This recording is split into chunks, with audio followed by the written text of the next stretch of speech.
Thank you Jesus. धन्यवाद परमेश्वर, पवित्र आत्मा, मेरे पिता, मेरे परमेश्वर,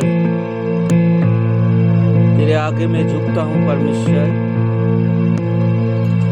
मेरे हर एक चीजों को तू आशीष दे पिता। আজকে এই সুন্দর সময়ে আরেকটি বার তোমার চরণ তলে আসি প্রভু, আর তোমাকে মহিমা দিই, তোমাকে উপাসনা দিই পরমেশ্বর। Hallelujah, thank you Lord.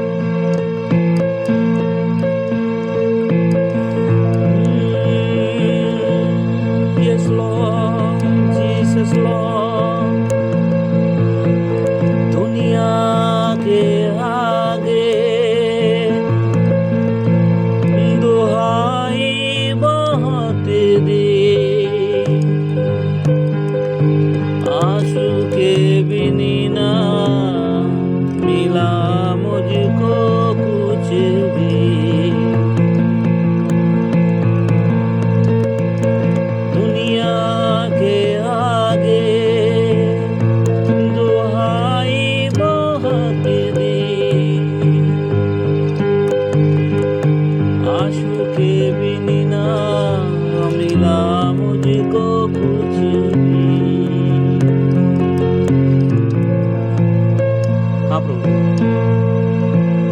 যখন আমরা জগতে ছিলাম পিতা, কত জায়গায় ঘুটনে টিকেছি, কত জায়গায় মাথা ঠকেছি। আমাদের এই দুর্গতির জন্যে, দুরবস্থার জন্যে কত জায়গায় আজকে দৌড়ে দৌড়ে ভটকে বেরিয়েছি পিতা। চোখে জল ছাড়া আর কিছু পাইনি, কষ্ট ছাড়া আর কিছু পাইনি। কিন্তু যখন আমি তোমার কাছে এলাম, এক সুন্দর শান্তি আমাদের জীবনে এলো। আর যখন তুমি আমাদের জানালে যে তুমি ঈশ্বর, তুমি ছাড়া আর কোনো ঈশ্বর নেই, তখন আমাদের জীবন ভরে গেল পরমেশ্বর। তাই আজকে তোমাকে আরাধনা করি পরমেশ্বর।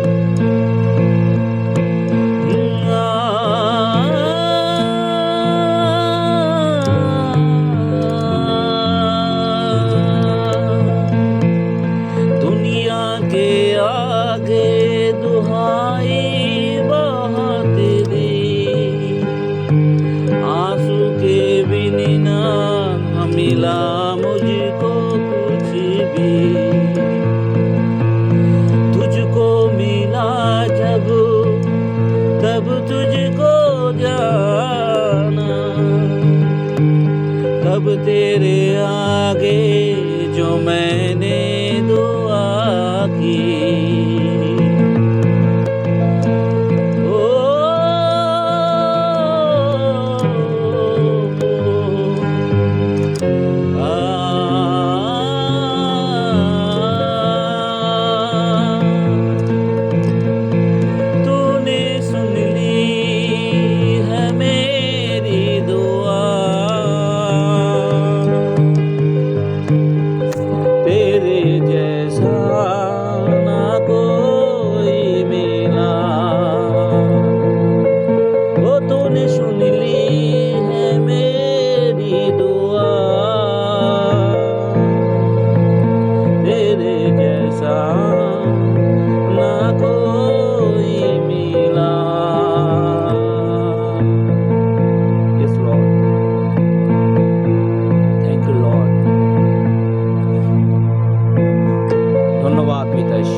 को पूरी जो मैं तूने जिया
তোমার মতো দয়ালু প্রেমের ঈশ্বর আর কোথাও নাই পরমেশ্বর। ও পিতা, তোমায় ধন্যবাদ আজকে এই দিনেতে প্রভু, আজকে এই সুন্দর সকাল তোমাকে দিই পিতা, আর তোমার মহিমা প্রশংসা করি। আমাদের সঙ্গে থাকো পরমেশ্বর। ধন্যবাদ যীশু খ্রিস্টের পবিত্র নামে, আমেন।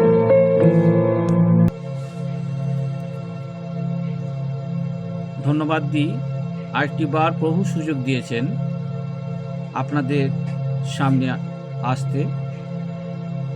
সকল ঈশ্বরের সন্তানদিকে ধন্যবাদ, প্রশংসা ঈশ্বরের হোক। এই সময় আমরা আসুন ঈশ্বরের বাক্য থেকে সমস্ত কিছু শিখব, এবং আমি আপনাদের সামনে একটা শুভ সংবাদ অর্থাৎ সুসমাচার, সেই সুসমাচারের সত্যতা আজকে আপনাদেরকে জানাতে চাই।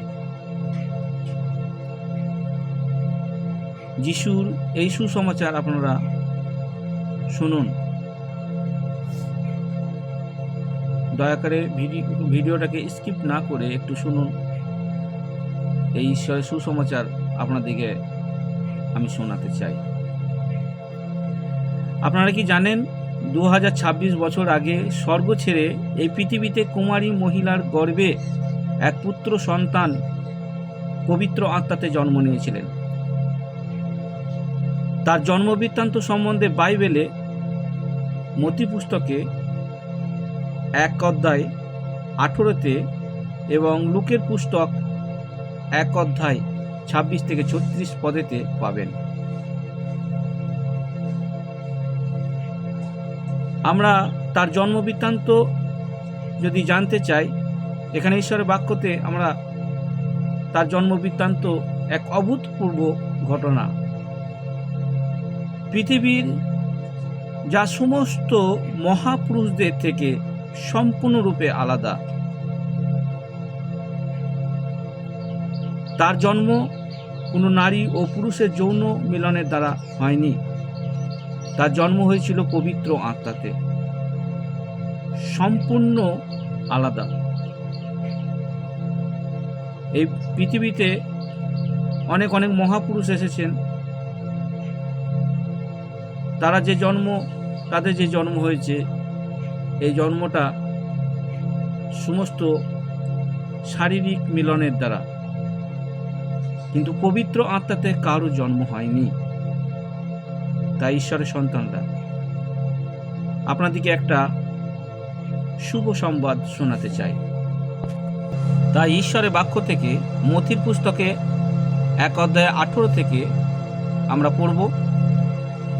এই হলো যীশু খ্রিস্টের জন্ম সংক্রান্ত বিবরণ।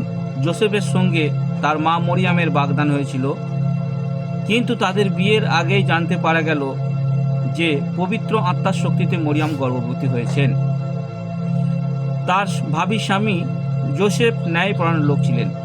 তিনি মরিয়ামকে লোকচক্ষে লজ্জায় ফেলতে চাইলেন না, তাই তিনি মরিয়ামের সাথে বিবাহ এই বাগদান বাতিল করে গোপনে ত্যাগ করতে চাইলেন। তিনি যখন এইসব কথা চিন্তা করছেন, তখন প্রভুর এক দূত স্বপ্নে তাকে দেখা দিয়ে বললেন, যোসেফ, দাউদের সন্তান, মরিয়মকে তোমার স্ত্রী রূপে গ্রহণ করতে ভয় করো না, কারণ তার গর্ভে যে সন্তান এসেছে তা পবিত্র আত্মার শক্তিতেই হয়েছে। দেখো, সে এক পুত্র সন্তান প্রসব করবে, তুমি তার নাম রেখো যিশু, কারণ তিনি তার লোকেদের তাদের পাপ থেকে উদ্ধার করবেন। আমেন। তাই ঈশ্বরের মণ্ডলী, ঈশ্বরের সন্তানরা, আজকে যিশু কোনো সাধারণ ব্যক্তি নয়, যিশু কোনো সাধারণ মানুষ নন। স্বর্গদূতদের দেওয়া এই পবিত্র নাম, তার নাম হচ্ছে যিশু।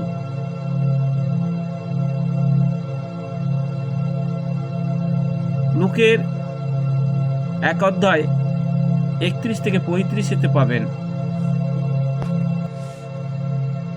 তাই ঈশ্বরের বাক্যতে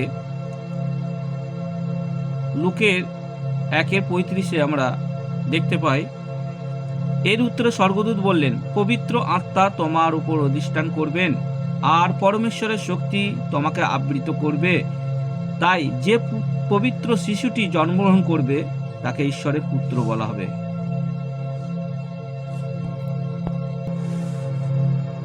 আরও ঈশ্বরের বাক্য রয়েছে, যেখানে 1:46-47 আমরা পাই, তখন মরিয়াম বললেন, আমার আত্মা প্রভুর প্রশংসা করছে, আর আমার আত্মা আমার ত্রাণকর্তা ঈশ্বরকে পেয়ে আনন্দিত।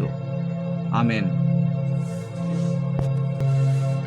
তাই ঈশ্বরের সন্তানরা আজকে তার জন্ম বৃত্তান্ত আমরা যখন শুনছি, তার বাক্যের দ্বারা এক অভূতপূর্ব ঘটনা। তাই আজকে আমরা ঈশ্বরের বাক্য থেকে যিশুর সম্বন্ধে যা কিছু জানব সেটা সম্পূর্ণ সত্য। যিশু কথার অর্থ জানেন? অর্থাৎ যিশু কথার অর্থ হচ্ছে উদ্ধারকর্তা বা ত্রাণকর্তা। এর মানে পরিত্রাতা ঈশ্বর, অর্থাৎ যে পরিত্রাণ দেয়। উদ্ধারকর্তা মানে আপনাকে উদ্ধার করবে যিনি, আপনাকে সমস্ত পাপ থেকে বাঁচাবেন তিনি, আপনার সমস্ত কিছু রক্ষা করবেন তিনি, আপনার আত্মাকে বাঁচাতে চাই ঈশ্বর। তাই তিনি হচ্ছে একমাত্র ঈশ্বরের পুত্র। আমরা সমস্ত সৃষ্টির বিবরণ সম্পর্কে আমরা জানি। এই গোটা পৃথিবীটা কেমন করে আমরা জানতে চাই, কেমন করে সৃষ্টি হয়েছিল এই গোটা পৃথিবীটা আমরা শিখতে চাই। আর এই বাক্যের মাধ্যম দিয়ে আদি পুস্তকে সেটা লেখা রয়েছে। আপনারা কি জানেন? তিনি সমস্ত কিছু সৃষ্টির মালিক। ঈশ্বরের বাইবেল আদি পুস্তকে সমস্ত কিছু সৃষ্টির বর্ণনা দেওয়া হয়েছে। তার মধ্যে থেকে আমরা দেখতে পাই মানুষকে তিনি ধুলো থেকে সৃষ্টি করলেন, এবং আমরা জানি পৃথিবীর প্রথম মানুষের নাম হচ্ছে আদম। আদমের পাঁজর থেকে সৃষ্টি হলো একজন নারী, তার নাম হবা। এদেরকে ঈশ্বর এক সুন্দর এদন বাগানে রেখেছিলেন এবং একটি আজ্ঞা দিয়েছিলেন, সমস্ত গাছের ফল তোমরা খাবে, কিন্তু বাগানের মাঝখানে যে জ্ঞান বৃক্ষের গাছটি রয়েছে সেই জ্ঞান বৃক্ষের গাছটার ফল তোমরা খাবে না। ঈশ্বর তাদেরকে এই আজ্ঞা দিয়েছিল, এই আদেশ দিয়েছিল। কিন্তু শয়তান তাদেরকে প্রলোভনে ফেলল, আর সেই গাছটি ফল সর্বপ্রথম আদমের স্ত্রী হবা খেল, আর তাতে তার স্বামীকেও দিলেন, আর তাতে ঈশ্বরের আজ্ঞা লঙ্ঘন হলো, আর তার থেকে তারা পাপে পড়ল। ঈশ্বরের লোকেরা, ফল খাওয়াতে কোনো পাপ হয় না। ঈশ্বর তাদের সুন্দরভাবে রাখতে চেয়েছিলেন। ঈশ্বরের আজ্ঞাকে পালন না করাই হচ্ছে পাপ, আর সেখান থেকেই পাপের শুরু হলো। আদম ও হবা সন্তান হলো, তার আর পৃথিবীতে ভরে গেল সমস্ত মানুষ। কিন্তু মানুষেরা পাপ করা বন্ধ করেনি।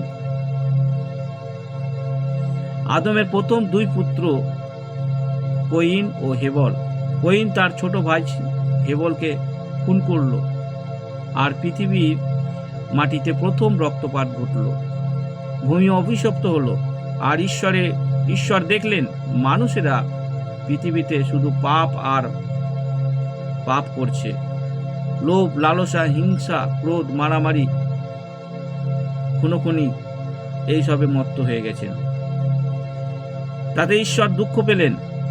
তিনি বললেন, মানুষকে সৃষ্টি করে আমি সর্বদা দুঃখ পাচ্ছি। তাই তিনি একটা পরিকল্পনা করলেন। তিনি ক্রোধিত হলেন, বললেন, এই পৃথিবীর সমস্ত কিছুকে আমি জলপ্লাবনের দ্বারা ধ্বংস করে ফেলব। আর সেটা তিনি মনস্থ করলেন। সেই সময়ে একটাও ধার্মিক ব্যক্তি পাওয়া যায়নি, শুধু নোহ ব্যতীত। নোহই ছিলেন একমাত্র সেই সময়কার ধার্মিক ব্যক্তি। আর নোহকে তিনি বললেন যে, নোহ, তুমি একটা নৌকা তৈরি করো এবং তোমার পরিবার সমেত সেই নৌকায় এবং প্রত্যেকটা পশু জন্তু পক্ষী এক জোড়া করে, একটা স্ত্রী প্রজাতি একটা পুরুষ প্রজাতি নিয়ে তোমার নৌকায় রাখবে।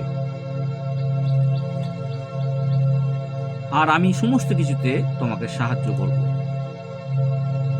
নোহকে তিনি বললেন। আর তারপর 40 দিন ও 40 রাত লাগাতার বৃষ্টি দিলেন পৃথিবীতে। বলছে পৃথিবীর সর্ব উচ্চ পর্বতমালা 20 ফুট পর্যন্ত জল ছাপিয়ে গেল। আর তাতে কি হলো? সমস্ত জীব জন্তু পশু পক্ষী সব কিছু জলের তলায় পড়ে মারা পড়ল। একমাত্র নোহ ও তার পরিবার বাঁচল। আর নোহ তার পরিবার থেকে সমস্ত পৃথিবীতে আবার মানুষে পরিপূর্ণ হলো। পৃথিবীতে মানুষেরা তবুও পাপ করা বন্ধ করলো না। তারা সৃষ্টিকর্তাকে ছেড়ে ঈশ্বরের সৃষ্ট সমস্ত কিছু জিনিসকে, যেমন পাথর, মাটি, গাছ, জীবজন্তু, পশু পক্ষীর মতো বানিয়ে তারা মূর্তি গড়ল এবং ঈশ্বরের আজ্ঞা লঙ্ঘন করল।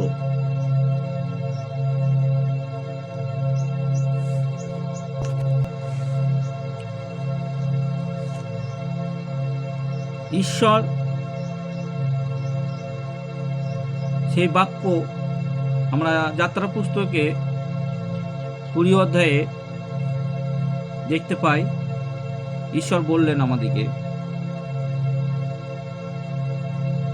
তখন ঈশ্বর এই সব কথা বললেন, আমি প্রভু তোমাদের ঈশ্বর, আমি তোমাদের মিশরের দাসত্ব থেকে মুক্তি করেছি। তাই তোমরা এই নির্দেশগুলো মানবে। আমাকে ছাড়া তোমরা আর কোনো দেবতাকে উপাসনা করবে না। তোমরা অবশ্যই অন্য কোনো মূর্তি গড়বে না, যেগুলো আকাশে, ভূমির অথবা জলের নিচে কোনো প্রাণীর মতো দেখতে।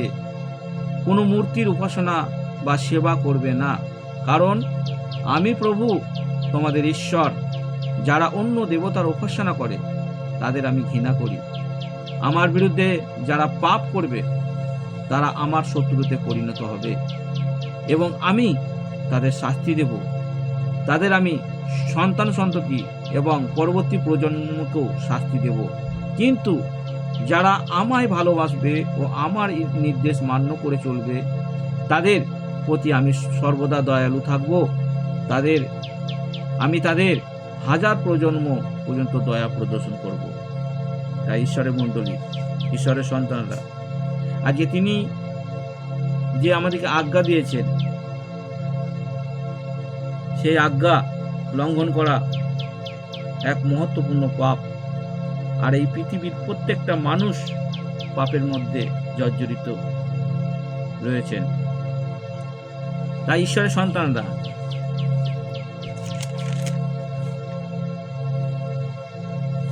এত কিছু শোনার পরেও আপনারা কি পাপ করবেন?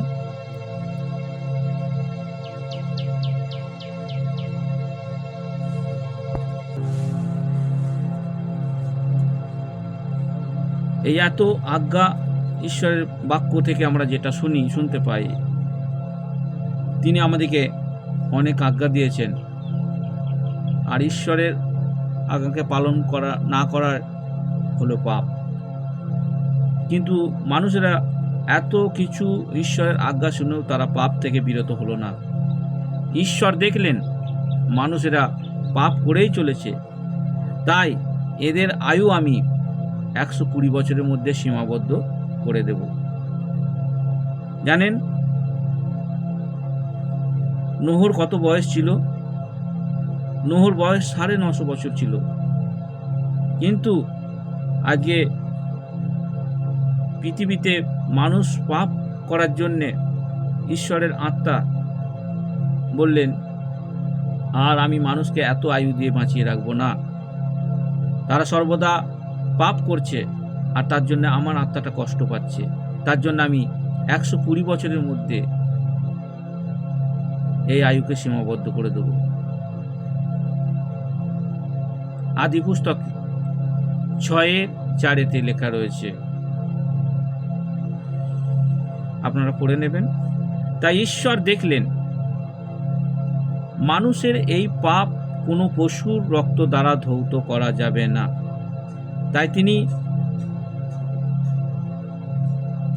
পরিকল্পনা করলেন, তিনি নিজেই পুত্রের রূপ ধারণ করে এই পৃথিবীতে আসবেন। যোহনের 1:1-5 আমরা যদি পড়ি আমরা জানতে পারবো। আদিতে বাক্য ছিলেন, বাক্য ঈশ্বরের সঙ্গে ছিলেন, আর সেই বাক্যই ঈশ্বর ছিলেন। সেই বাক্য আদিতে ঈশ্বরের সঙ্গে ছিলেন, তার মাধ্যমেই সব কিছু সৃষ্টি হয়েছিল, এবং এর মধ্যে তাকে ছাড়া কোনো কিছুর সৃষ্টি হয়নি। তার মধ্যে জীবন ছিল, আর সেই জীবন জগতে মানুষের কাছে আলো নিয়ে এলো।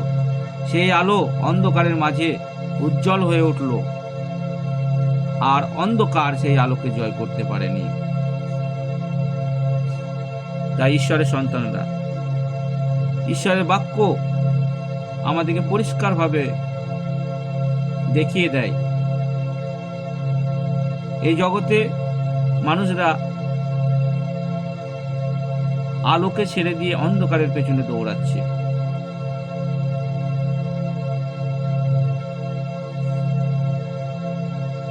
আমরা 10 পদে দেখতে পাই, সেই বাক্য জগতে ছিল, এই জগৎ তার দ্বারাই সৃষ্টি হয়েছিল, কিন্তু জগৎ তাকে চিনতে পারেনি। যে জগৎ তার নিজস্ব সেখানে এলেন তিনি, কিন্তু তার নিজের লোকেরাই তাকে গ্রহণ করল না।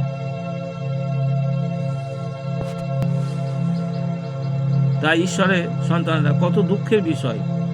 তিনি সবকিছু সৃষ্টি করলেন, তিনি সবকিছু আজকে নির্মাণ করলেন, আর যখন তিনি স্বর্গের মহিমা ছেড়ে এই পৃথিবীতে এলেন তাকেই গ্রহণ করল না। তাই ঈশ্বরের সন্তানরা আমরা আর চোখ বন্ধ করে থাকবো না। তাকে খুঁজুন, তাকে জানুন, তার কাছে আসুন। ঈশ্বরের বাক্য আপনাকে পরিষ্কার করতে চাই, ঈশ্বরের বাক্য আপনাকে সত্য জানাতে চাই। এই পৃথিবীতে তিনি জন্ম নেওয়ার আগে অনেক ভবিষ্যবক্তার মাধ্যম দিয়ে তিনি এই সুবার্তা, তার আগমনের বার্তাকে পাঠিয়েছেন।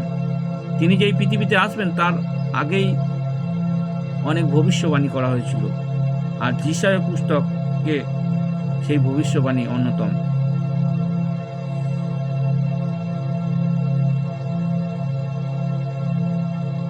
যিশু পৃথিবীতে এলেন, তিনি সমস্ত জগতের মানুষের জন্য ক্রুশেতে মেষের মতো বলি হলেন। তার যে রক্ত কোনো সাধারণ রক্ত নয়, এই রক্ত পবিত্র রক্ত, যেটা মানুষের পূর্বের পাপ, বর্তমান পাপ এবং ভবিষ্যতের সমস্ত পাপ ধৌত করতে পারে। তাই তার নাম মেষ শাবক।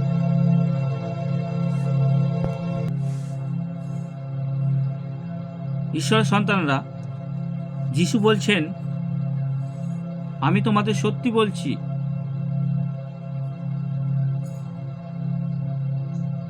আমি সেই দরজা। আমি সেই স্বর্গে যাওয়ার একমাত্র পথ। যোহন লিখিত সুসমাচার 10:25 থেকে 30 বাক্য আমরা পড়ব আর আমরা জানব। যিশু বললেন, আমি তোমাদের সত্যি বলছি, যদি কেউ সদর দরজা দিয়ে মেষ খোঁয়ারে না ঢোকে এবং তার পরিবর্তে অন্য কোনোভাবে টপকে ঢোকে, তবে সে একজন চোর বা ডাকাত। তাই ঈশ্বরের মণ্ডলী, ঈশ্বরের সন্তানরা, আজকে ঈশ্বর আপনাকে ঈশ্বরের বাক্য সর্বদা বলছে যে যদি যিশুই হচ্ছে সেই দরজা, সদর দরজা, মেন দরজা, আর সেই মেন দরজা দিয়ে যদি আজকে কেউ না ঢোকে, তাহলে সে হচ্ছে চোর বা ডাকাত। অন্য কোনো দরজা বা দেওয়াল টপকে যদি ঢোকা হয়, সেটাকে চোর বা ডাকাত বলা হয়।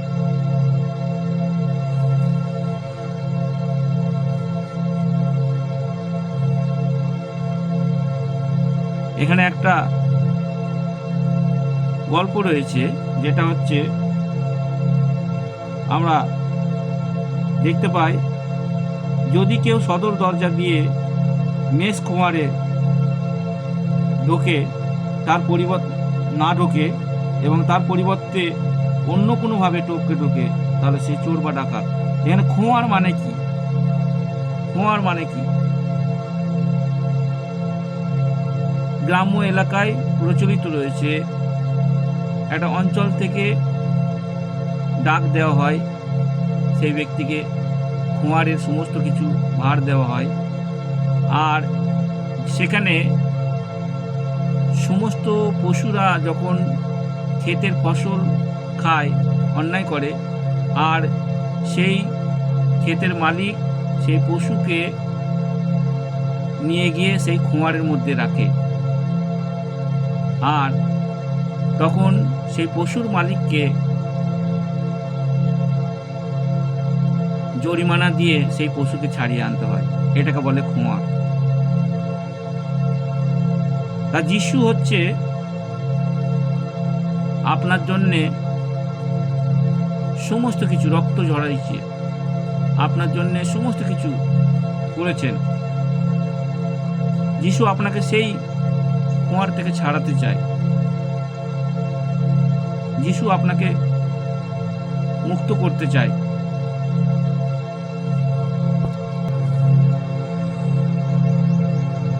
এই পৃথিবীতে হাজার একটা দরজা রয়েছে, হাজার একটা পথ রয়েছে, কিন্তু মনে রাখবেন, সেই হাজার একটা পথ বা দরজা আপনাকে স্বর্গের ঘরেতে নিয়ে যাবে না। ঈশ্বরের বাক্য যোহনের 14:6 বলেছেন, আমি পথ, সত্য ও জীবন, পিতার কাছে যাওয়ার আমি একমাত্র পথ। তিনি আরও বলেছেন, আমি উত্তম মেষপালক। যারা আমার আগে এসেছেন তারা খোঁয়ারে মেন দরজা দিয়ে ঢোকেনি, অর্থাৎ তারা চোর বা ডাকাত, আর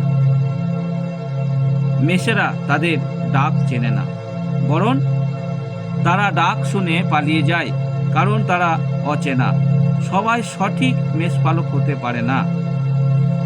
কোনো বেতনে রাখা মেষপালককে মেষেদের দায়িত্বে রাখলে সেই পালে যখন নেকড়ে বাঘ আসে, তখন সেই পালক মেষেদের ছেড়ে পালিয়ে যায়, কারণ সে বেতনভুক্ত কর্মচারী রূপে কাজ করে।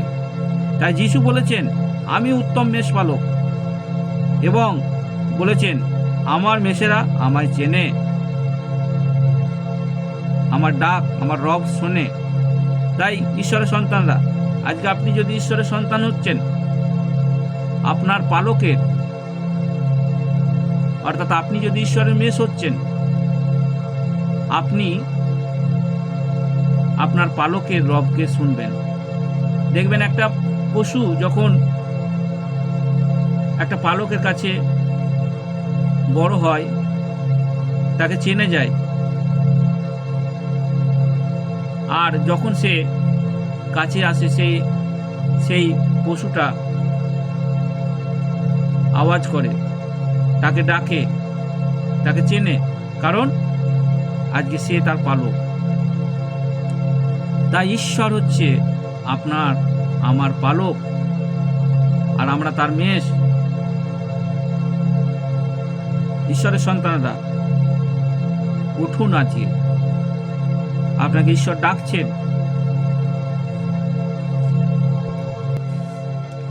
ঈশ্বরের সন্তানরা, আপনি যখন পাপ করেন এবং অনবরত পাপ করতেই থাকেন, তখন সেই পাপের বেতন মৃত্যুতে পরিণত হয়।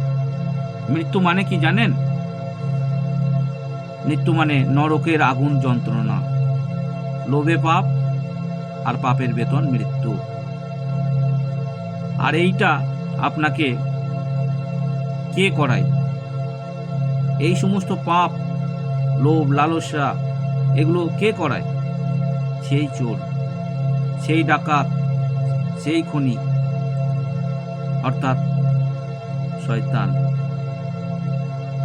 সে আপনার কোনোদিন ভালো চায় না। সে আপনাকে কষ্ট দিয়ে, রোগ জ্বালাতে ভরে রাখতে চায়। তাই ঈশ্বরের সন্তানরা,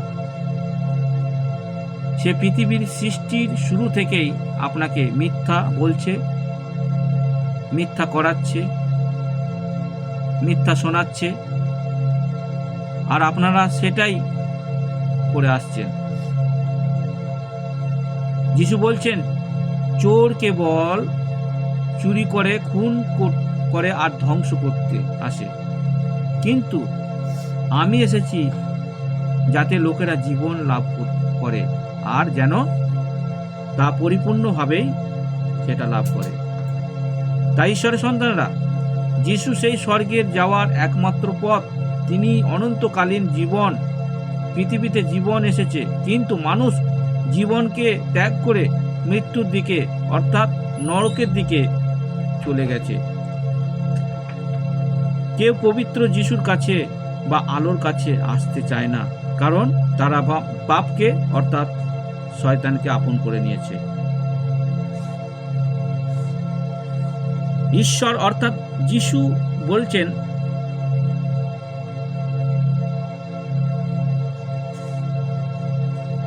আমি পাপকে ঘৃণা করি, কিন্তু পাপীদের ভালোবাসি। বলছেন, আমি জগতের সমস্ত পাপীদের, মানুষেরই উদ্ধার করতে এসেছি, ধার্মিকদের নয়। যাদের রোগ আছে, কেবল তাদেরই ওষুধের আর ডাক্তারের প্রয়োজন। এখানে রোগ মানে পাপ। পৃথিবীর এমন কোনো মানুষ নেই যে বুক চাপড়ে সে বলতে পারে যে আমার একটাও পাপ নেই।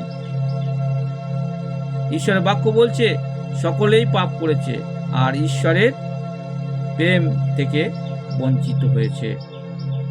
রোমিও 3:10-18 তে আমরা পড়লে জানতে পাই।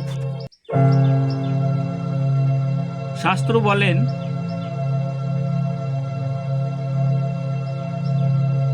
এমন কেউ নেই যে ধার্মিক, এমন কেউ একজনও নেই, এমন কেউ নেই যে বোঝে, এমন কেউ নেই যে ঈশ্বরকে পাবার চেষ্টা করে। সকলে ঈশ্বর হতে দূরে সরে গেছে, সকলেই অপদার্থ, কেউই ভালো কাজ করতে করে না, একজনও না। তাদের মুখ এক উন্মত্ত কবর, জিভ দিয়ে তারা ছলনার কথা বলে, তাদের বাক্য সাপের বিষ ঢালা। সবসময় তাদের মুখে শুধু অভিশাপ ও কটু ভাষা। রক্ত ঝরানোর কাজে তারা ব্যগ্র, তাদের চরণ যে পথে যায় সেই পথেই রেখে যায় বিনাশ ও বিষাদ। শান্তির পথ তারা কখনো চেনে না, ঈশ্বরের জন্য তাদের শ্রদ্ধা নেই।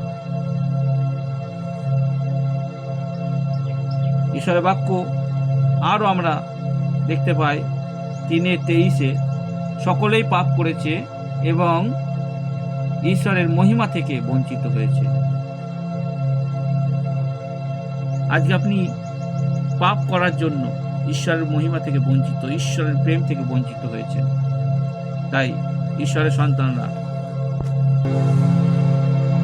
আর এই পাপী মানুষদের বাঁচাতেই ঈশ্বর বাক্যের মাধ্যমে দিয়েই পুত্রের রূপ অর্থাৎ রক্ত মাংসের দেহ ধারণ করলেন, এক কুমারী গর্ভে বেছে নিলেন। আর তিনি এই পৃথিবীতে এলেন, জন্ম নিলেন। পৃথিবীর সকল জাতির মানুষেরা কি করে, বড়দিনেতে সমস্ত জগৎ জুড়ে সেটা উৎসব পালন করা হয়, কেক খায়, সকলে আজকে সেই উৎসব পালন করে। আপনারা কি জানেন খ্রিস্টাব্দ কথাটা কোথা থেকে এসেছে? ইংরাজি সাল তারিখ কোথা থেকে শুরু হয়েছে?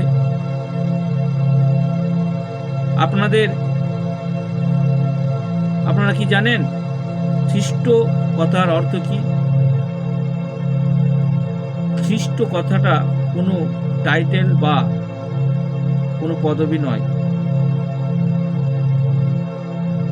এটা মানে উদ্ধারকর্তা, এটা মানে আপনার পরিত্রাতা ঈশ্বর, আপনাকে পরিত্রাণ যে দেবে, আপনাদের পাপ থেকে উদ্ধার করতে এসেছেন তিনি। রবিবার বিশ্রামবার অর্থাৎ ছুটির দিন, এটি কোথা থেকে শুরু হয়েছে জানেন? এটা ঈশ্বরের একটা আজ্ঞা।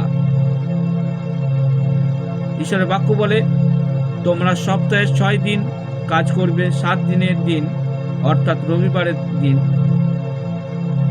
যেখানে ঈশ্বরের ভবন অর্থাৎ মণ্ডলীতে অর্থাৎ ঈশ্বরের গির্জায় বা চার্চে আপনারা এসে আরাধনা করবেন।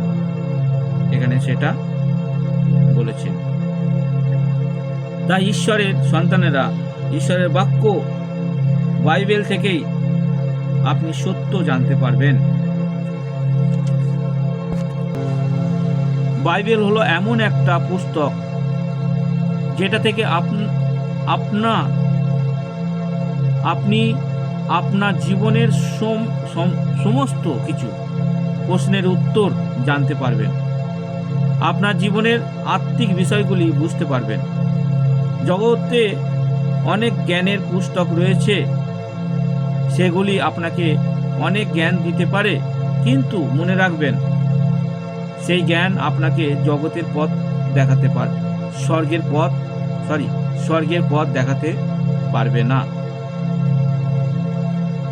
আপনি কত পুস্তক পড়বেন, কত ধর্মগ্রন্থ পড়বেন? ঈশ্বরের বাক্য উপদেশক 12 লেখা রয়েছে, অতিরিক্ত অধ্যয়ন আপনাকে ক্লান্ত করে ফেলবে।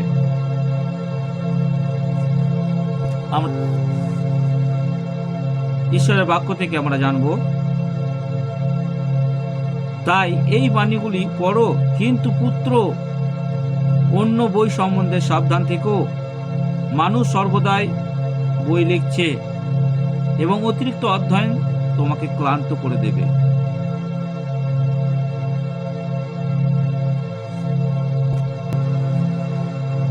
আরো পড়তে চাই ঈশ্বরের বাক্য,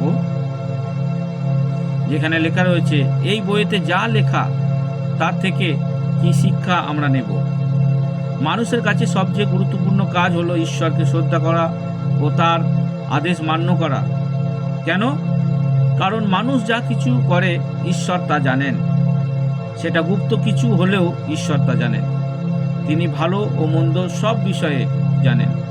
মানুষ যা কিছু করবে ঈশ্বর তার বিচার করবেন। উপদেশের পুস্তকে 12:7 আমরা দেখতে পাই ঈশ্বরের বাক্য বলছে, তোমার শরীর মাটি থেকে এসেছে এবং তোমার মৃত্যুর পর তোমার শরীর আবার মাটিতে মিশে যাবে, কিন্তু তোমার আত্মা ঈশ্বরের কাছ থেকে এসেছে, তোমার মৃত্যুর পর তা আবার ঈশ্বরের কাছে ফিরে যাবে। তাই মণ্ডলী, ঈশ্বরের বাক্যতে সব কিছু লেখা রয়েছে। সত্য আপনি জানবেন, সত্য আপনাকে স্বাধীন করে দেবে। অনেকে বলে ভালো কর্ম করে নাকি উদ্ধার পাওয়া যায়। এই জগতে এটা কথিত, এটা ভুল। কেন? কারণ আপনি বলুন তো, ভালো কাজ করে আপনি ঈশ্বরকে খুশি করতে পারেন? দেখা গেল আপনার 1000টা কাজের মধ্যে 999টা ভালো কাজ আপনি করলেন, কিন্তু দেখা গেল একটা কাজ আপনার খারাপ, আর সেই একটা খারাপ কাজ আপনার 999টা ভালো কাজকে খারাপ করে দিতে পারে। তাই আপনি কর্মের মাধ্যম দিয়ে উদ্ধার পাবেন না। আপনি হয়তো 1000 লোককে খাওয়াতে পারেন, ভালো ভোজন করতে পারেন, দান ধ্যান করতে পারেন, এই সমস্ত কিছু করার মাধ্যম দিয়ে আপনি উদ্ধার পাবেন না। কেবলমাত্র এখানে ঈশ্বরের বাক্যতে লেখা রয়েছে, ঈশ্বরের বাক্য লেখা রয়েছে একমাত্র যিশুকে বিশ্বাস করেই আপনি উদ্ধার পেতে পারেন। আমরা ঈশ্বরের বাক্য দেখতে পাই, একজন ধনী ব্যক্তি যিশুর কাছে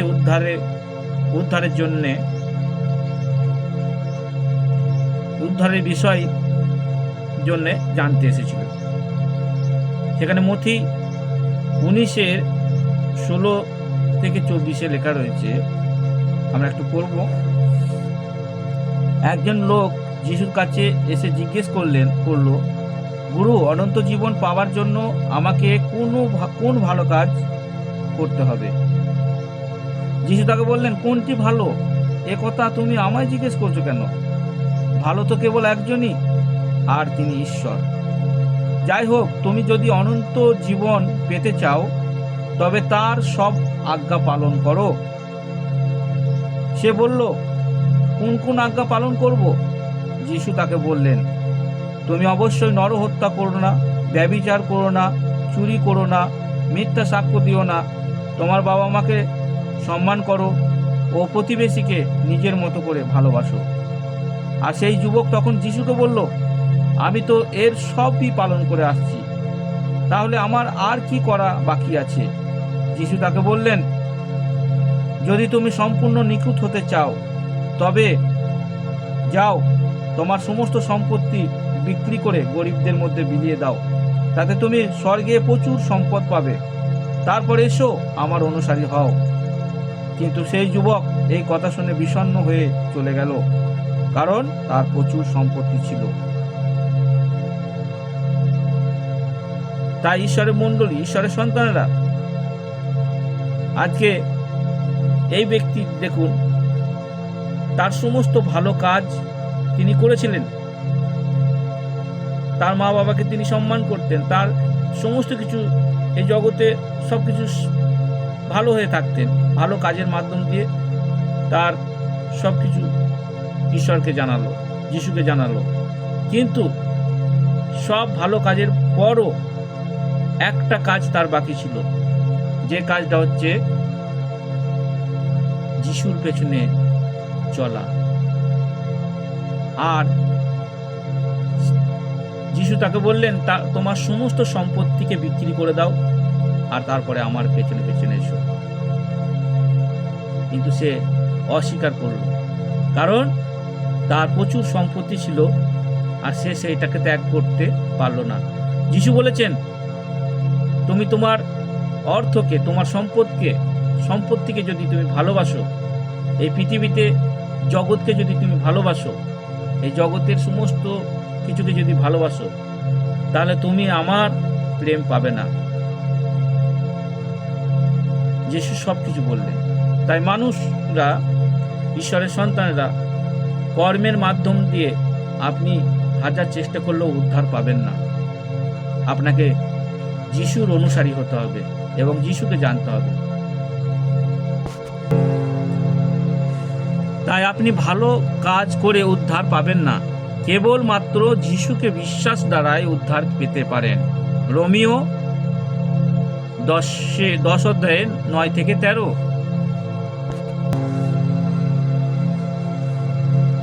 তুমি যদি নিজ মুখে যিশুকে প্রভু বলে স্বীকার করো এবং অন্তরে বিশ্বাস করো যে ঈশ্বরই তাকে মৃতদের মধ্য থেকে জীবিত করেছেন, তাহলে উদ্ধার পাবে। কারণ মানুষ অন্তরে বিশ্বাস করে ধার্মিকতা লাভ করার জন্য, আর মুখে সেই বিশ্বাসের কথা স্বীকার করে উদ্ধার পাবার জন্য। শাস্ত্র এই কথাই বলে যে খ্রিস্টে বিশ্বাস করে সে কখনো লজ্জায় পড়বে না। তাতে এক্ষেত্রে ইহুদি ও অইহুদিদের কোনো পার্থক্য নেই। একই প্রভু, সকলের প্রভু। যত লোক তাকে ডাকে সেই সকলের উপর তিনি প্রচুর আশীর্বাদ ঢেলে দেন। তাই ঈশ্বরের সন্তানরা, ঈশ্বরের বাক্য আমাদেরকে পরিষ্কারভাবে বোঝাচ্ছেন যে কেউ তাকে বিশ্বাস করবে সে অনন্তকালীন জীবনের মধ্যে প্রবেশ করবে। সে সমস্ত কিছু আজকে ঈশ্বরের মহিমাকে দেখতে পাবে। তাই ঈশ্বরের সন্তানরা, আপনারা আর দেরি করবেন না। তাই সমস্ত ঈশ্বরের সন্তানরা, সমস্ত জাতির মানুষেরা জেগে উঠুন। অনেক ঘুমিয়েছেন, অনেক পাপ করেছেন, অনেক ভুল পথ অনুসরণ করেছেন। পৃথিবী প্রায় শেষের অবস্থা। তাই ভুল পথে গিয়ে আপনার আত্মাটাকে নরকে সঁপে দেবেন না। আপনাদেরকে ঈশ্বর যিশু বাঁচাতে চান, স্বর্গ দিতে চান। ঈশ্বরের বাক্য বলে, হে পরিশ্রান্ত ভারাক্রান্ত লোক সকল, তোমরা আমার নিকট এসো, আমি তোমাদের বিশ্রাম দিতে চাই। আপনি হয়তো ভাবছেন, আমি যখন মারা যাব তখন কি আমি নিজেকে দেখতে পাবো? ঈশ্বরের বাক্য বলে, ভিখারি লাসার ও ধনী ব্যক্তির গল্পেতে যদি তুমি পড়ো পরিষ্কারভাবে, সেখানে তুমি বুঝতে পারবে। তাই লুক 16 অধ্যায়ের 19 থেকে 31 পদে লেখা রয়েছে,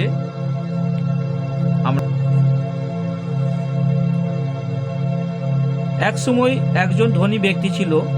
সে বেগুনি রঙের কাপড় ও বহুমূল্য জমকালো পোশাক পরত আর প্রত্যেক দিন বিলাসে দিন কাটাত। তারই দরজার সামনে লাসার নামে একজন ভিখারি পড়ে থাকত, যার সারা শরীর ঘায়ে ভরা ছিল। সেই ধনী ব্যক্তির টেবিল থেকে টুকরো টাকরা যে খাবার পড়ত তাই খেয়ে সে পেট ভরাবার আশায় থাকত। এমনকি কুকুররা এসে তার গা চেটে দিত। একদিন সেই গরিব ভিখারি মারা গেল আর স্বর্গদূতেরা এসে তাকে নিয়ে গেল এবং সে আব্রাহামের কোলে স্থান পেল। আর সেই ধনী ব্যক্তি একজন যখন মারা গেল আর তাকে সমাধি দেওয়া হলো, আর সেই ধনী ব্যক্তি পাতালে নরকে খুব যন্ত্রণার মধ্যে কাটাতে থাকলো। এই অবস্থায় সে মুখ তুলে তাকাতে বহু দূরে আব্রাহামকে দেখতে পেল, আর আব্রাহামের কোলে সেই লাসারকে দেখতে পেল। অর্থাৎ লাসার আব্রাহাম অর্থাৎ স্বর্গলোকে ঈশ্বরের কোলেতে তিনি স্থান পেয়েছেন, আর আব্রাহামের কোলে সেই লাসারকে দেখতে পেল। সেই ধনী ব্যক্তি তখন চিৎকার করে বলে উঠল, হে পিতা আব্রাহাম, আমার প্রতি দয়া করুন, লাসারকে এখানে পাঠিয়ে দেন, যেন সে এসে ওর আঙুলের ডগা জলে ডুবিয়ে আমার জিভ জুড়িয়ে দেয়, কারণ আমি এই আগুনের মধ্যে বড়ই কষ্ট পাচ্ছি। কিন্তু আব্রাহাম বললেন, হে আমার বৎস, মনে করে দেখো, জীবনের সুখের সব কিছু তুমি ভোগ করেছো, আর সেই সময় লাসার অনেক কষ্ট পেয়েছে, কিন্তু এখন এখানে সে সুখ পাচ্ছে আর তুমি কষ্ট পাচ্ছ।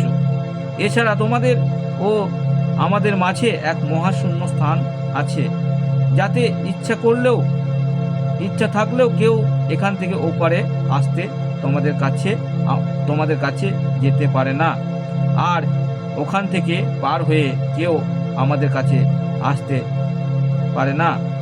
সেই ধনী ব্যক্তি তখন বলল, তাহলে পিতা, দয়া করে লাসারকে আমার বাবার বাড়িতে পাঠিয়ে দেন, যেন আমার যে 5 ভাই সেখানে আছে তাদের সে সাবধান করে দেয়, যাতে তারা এই যন্ত্রণায় জায়গায় না আসে। কিন্তু আব্রাহাম বললেন, মসি ও অন্যান্য ভাববাদীরা তো তাদের জন্য আছেন, তাদের কথাই তারা শুনুক।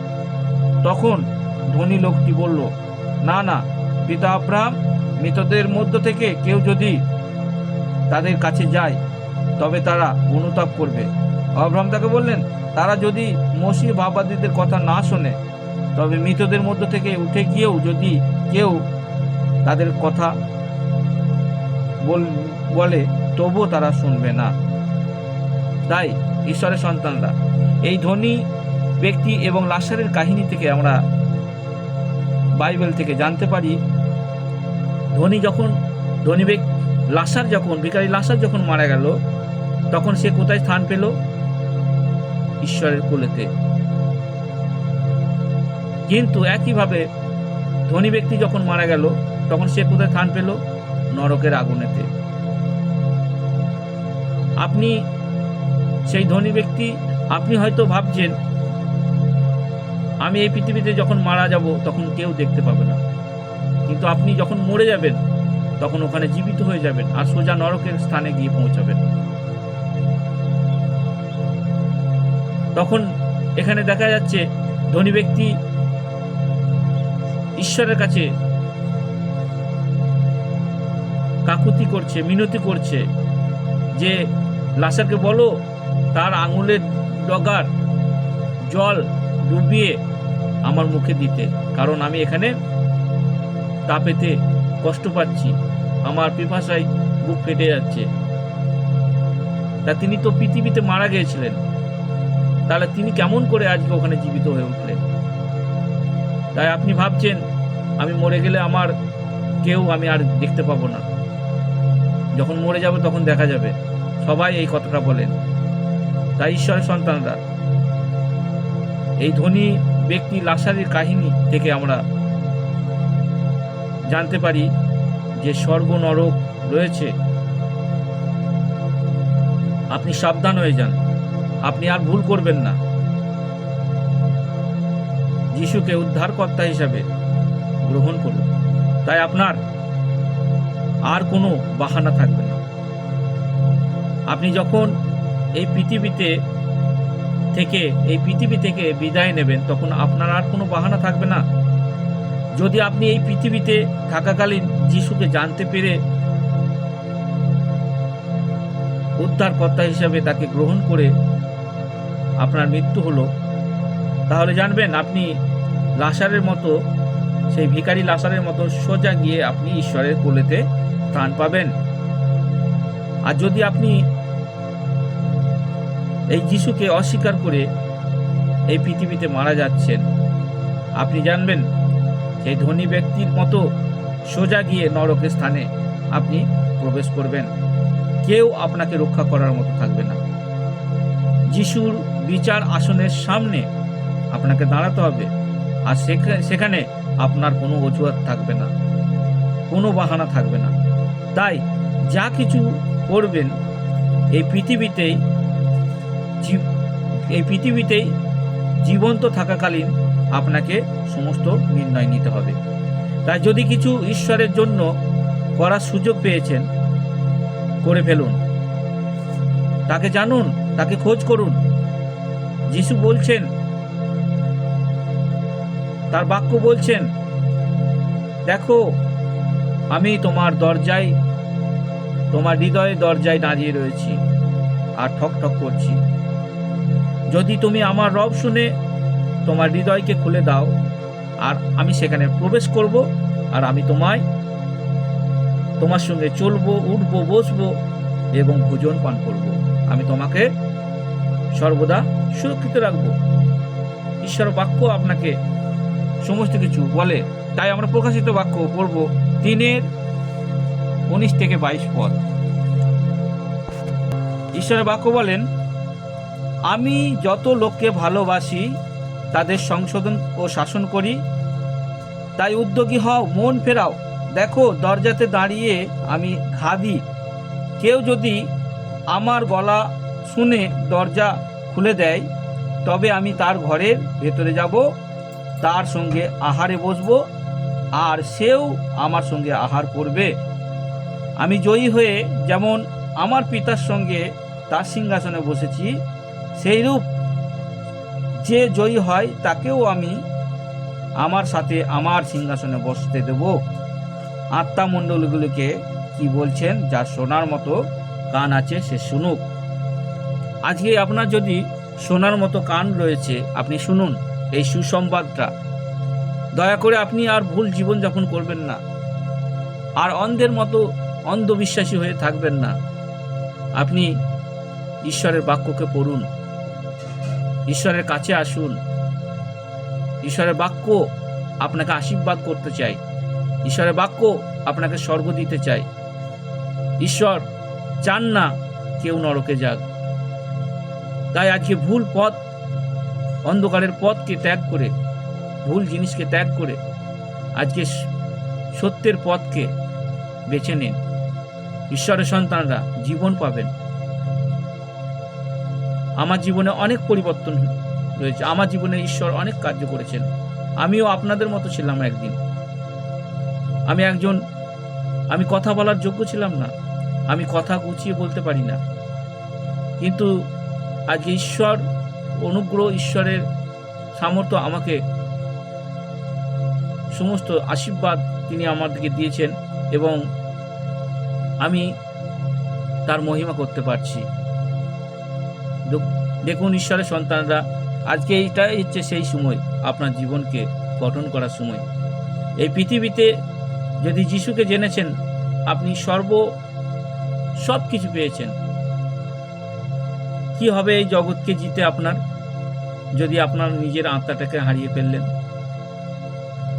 এই পৃথিবীতে আপনি যদি কিছু করার সুযোগ পেয়েছেন, যিশুর কাছে আসুন, যিশুর বাক্যকে শুনুন আর করে ফেলুন সেটা। নিজের জীবন থেকে পাপগুলোকে দূর করে দেন, যাতে আপনি ঈশ্বরের সত্যকে জানতে পারেন আর সেই সত্য আপনাকে স্বাধীন করতে পারে। আর সেই সত্যকে, তিনি পথ, সত্য, জীবন, সেই যিশুর কাছে আপনি আসুন। তাই আজকে এই বাক্য দিয়ে আপনাদের যদি কোনো উপকার হলো, আজকে এই সংবাদ যদি আপনার হৃদয়কে স্পর্শ করলো, তাহলে ঈশ্বরের প্রভু যীশু খ্রিস্টের নামেতে তাকে ধন্যবাদ দিন। আর আপনার আশেপাশে কোনো চার্চ দেখুন যেখানে ঈশ্বরের সঠিক বাক্য হয়, সেখানে আসুন আর ঈশ্বরকে জানুন। তাই ঈশ্বরের মণ্ডলী, ঈশ্বরের সন্তানরা, ধন্যবাদ দিই ঈশ্বরকে। আজকে এই সুবার্তা আমাকে বলতে সাহায্য করেছেন। আমি বিশ্বাস করি আপনাদের হৃদয়ে স্পর্শ করেছে।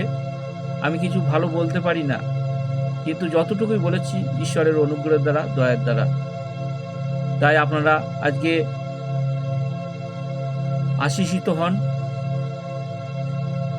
আজকে ঈশ্বরের আশীর্বাদ আপনাদের সঙ্গে থাকুক। আসুন আমরা আজকে প্রভুকে ধন্যবাদ দিই আর প্রার্থনা করি। প্রভু, হে সর্বশক্তিমান ঈশ্বর যিশু, তোমার চরণতলে আসি, তোমার কাছে নত হই। প্রভু, ধন্যবাদ দিই আজকে এই সুবার্তা মানুষের জীবন পরিবর্তন করুক। প্রভু, সকলের হৃদয়কে আজকে তুমি স্পর্শ করো। এই বাক্যের মাধ্যম দিয়ে সকলে জানুক যে তুমি ঈশ্বর, তুমি সর্বশক্তিমান, তুমি ছাড়া আর কোনো ঈশ্বর নেই। প্রভু, তাই তোমার হাতে আজকে সব কিছু সমর্পণ করি।